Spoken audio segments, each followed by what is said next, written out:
चलिए आज बात करते हैं हिंदी साहित्य के उस दौर की जो इसका पहला सबसे ज्यादा विवादित और कह सकते हैं कि सबसे बुनियादी युग है, आदिकाल।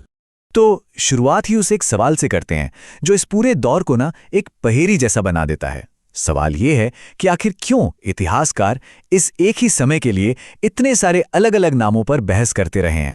और बस यहीं से हमारी ये पड़ताल शुरू होती है। हम एक एक करके कुछ बड़े ऐतिहासिक जासूसों से मिलेंगे और देखेंगे कि इस युग की पहचान को लेकर उनके विचार, उनकी थ्योरीज एक दूसरे से कैसे और क्यों टकराती हैं। अब जरा इस स्लाइड पर नजर डालिए। देखते ही पूरा मामला साफ हो जाता है। हिंदी साहित्य के इतने बड़े बड़े नाम और सबकी अपनी अपनी राय। आचार्य रामचंद्र शुक्ल कहते हैं वीर गाथा काल। क्यों? क्योंकि उन्हें उस दौर में वीरता की कविताएं ही सबसे खास लगी। दूसरी तरफ हैं हजारी प्रसाद द्विवेदी, जो कहते हैं नहीं, इसे आदिकाल कहो, मतलब शुरुआती दौर। और फिर देखिए राहुल सांकृत्यायन को, वो इसे सिद्ध सामंत युग का नाम देते हैं, जो उस समय के समाज और धर्म की तरफ इशारा करता है। तो मतलब साफ है, ये सिर्फ नामों की लड़ाई नहीं है, ये तो पूरे युग को देखने के अलग अलग चश्मों की लड़ाई है। और सुनिए, ये बहस सिर्फ नामों पर ही खत्म नहीं हुई। असली झगड़ा तो टाइमलाइन पर भी था कि ये युग शुरू कहाँ से हो और खत्म कहाँ पर। देखिए, शुक्ल जी ने संवत 1050 से 1375 का समय तय कर दिया और आधार बनाया वीर गाथाओं को। लेकिन द्विवेदी जी ने इस पर सवाल उठाया।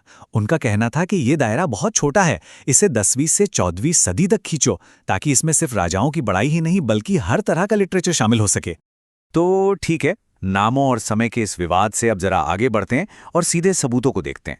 मतलब उस दौर में असल में लिखा क्या जा रहा था। तो सबूत नंबर 1 और शायद सबसे मशहूर, रासो काव्य। ये थीं वो जबरदस्त वीर कविताएं जो दरबारी कवि अपने राजाओं, अपने पेट्रन्स की शान में लिखा करते थे। भाषा भी खास थी, डिंगल और पिंगल।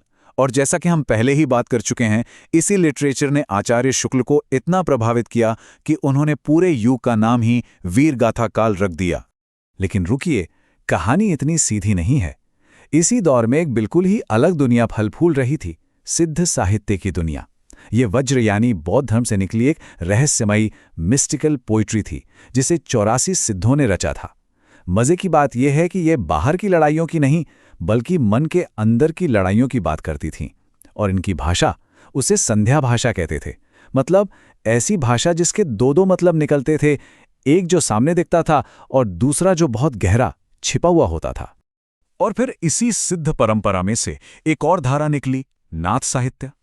इनका फोकस था सेल्फ कंट्रोल, हठयोग और दुनिया से वैराग्य पर। इन्होंने तो सिद्धों के रहन सहन और उनकी कुछ मान्यताओं की खुलकर आलोचना भी की। तो अब देखिए तस्वीर कितनी उलझ गई है।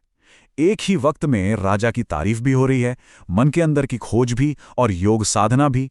तो फिर इस युग का असली कैरेक्टर था क्या? अब हमारी ये पड़ताल एक ऐसे मोड़ पर आ पहुंची है जहां आदिकाल का सबसे बड़ा, सबसे चर्चित और हाँ, सबसे बड़ा विवाद हमारा इंतजार कर रहा है। और उसका नाम है पृथ्वीराज रासो। पृथ्वीराज रासो, इसे हिंदी का पहला महाकाव्य यानी फर्स्ट एपिक पोएम कहा जाता है।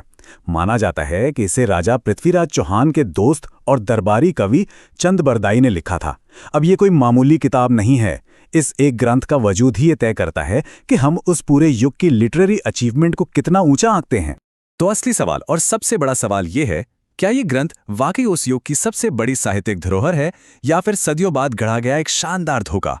जो इसे असली मानते हैं वो इसे उस वीर युग का सच्चा आईना कहते हैं। लेकिन दूसरी तरफ डॉक्टर वुलर से लेकर खुद आचार्य रामचंद्र शुक्ल जैसे बड़े बड़े क्रिटिक्स का तर्क था कि इसमें दी गई तारीखें और घटनाएं इतिहास से मेल नहीं खाती और इसकी भाषा भी उस दौर के हिसाब से बहुत ज्यादा मॉडर्न लगती है। और आचार्य रामचंद्र शुक्ल ने तो साफ साफ कह दिया। उन्होंने लिखा, ये पूरा ग्रंथ वास्तव में जाली है। जरा सोचिए, ये कितनी बड़ी बात है। वो विद्वान जिसने पूरे युग को ही वीर गाथा काल का नाम दिया, वही उसके सबसे बड़े हीरोइक टेक्स्ट को, सबसे बड़ी वीर गाथा को नकली बता रहा था। लेकिन कहानी में एक और ट्विस्ट है। हजारी प्रसाद द्विवेदी का नजरिया एकदम अलग था। उनका कहना था कि हम लोग सिर्फ दरबारी किताबों और उनकी असली नकली की बहस में ही क्यों उलझे रहें। हमें उस लिटरेचर को भी तो देखना चाहिए जो आम लोगों के लिए था। उन्होंने कहा, और यह बहुत खूबसूरत बात है, कि जो जनता तात्कालिक नरेशों की स्वेच्छाचारिता पराजय से त्रस्त होकर निराशा के गर्त में गिरी हुई थी, उनके लिए इन सिद्धों की वाणी ने संजीवनी का कार्य किया। मतलब जब राजा महाराजा हार रहे थे और लोग पूरी तरह निराश थे, तब इन सिद्धों के रहस्यमयी गीतों ने उन्हें जिंदा रहने की उम्मीद दी। इस नजरिए से देखें तो आदिकाल सिर्फ वीरों का नहीं, बल्कि आम लोगों की आध्यात्मिक तलाश का भी दौर था। तो फिर इन सारे अलग अलग सबूतों, इन टकरावों और विवादों को देखने के बाद आखिरकार हम इस युग के बारे में कह क्या सकते हैं? इसकी खासियतें क्या थीं? निचोड़ क्या है? तो जो निचोड़ निकलता है वो ये है कि आदिकाल कोई एक रंग का दौर नहीं था, बल्कि एक कॉम्प्लेक्स, बहुरंगी दौर था। इसकी कुछ खास बातें थीं। एक तरफ वीर और श्रृंगार रस हावी थे, क्योंकि कविता का मेन टॉपिक ही युद्ध और प्रेम था। दरबारी कवि अपने राजाओं की तारीफ में लगे थे, क्योंकि रोजी रोटी वहीं से चलती थी। डिंगल पिंगल जैसी खास भाषाएं इस्तेमाल हो रही थी। ज्यादातर रचनाओं की ऑथेंटिसिटी, जैसा हमने देखा, वो डाउटफुल है। और सबसे बड़ी बात, उस समय कोई एक भारत वाली भावना नहीं थी। देश छोटे छोटे राज्यों में बटा हुआ था। तो कुल मिलाकर एक ही टाइम पर दरबार में वीर गाथाएं, मठों में ज्ञान की बातें और आम लोगों के बीच लोकगीत, सब कुछ एक साथ चल रहा था। तो चलिए अब हम पहुंचते हैं अपने आखिरी पड़ाव पर। इस पूरी पड़ताल के बाद आदिकाल की असली विरासत, इसकी इंपॉर्टेंस क्या है? देखिए, इस पहेली का जवाब किसी एक नाम या किसी एक किताब में नहीं है। आदिकाल की असली पहचान, उसकी असली खूबसूरती, इसकी डाइवर्सिटी में ही है।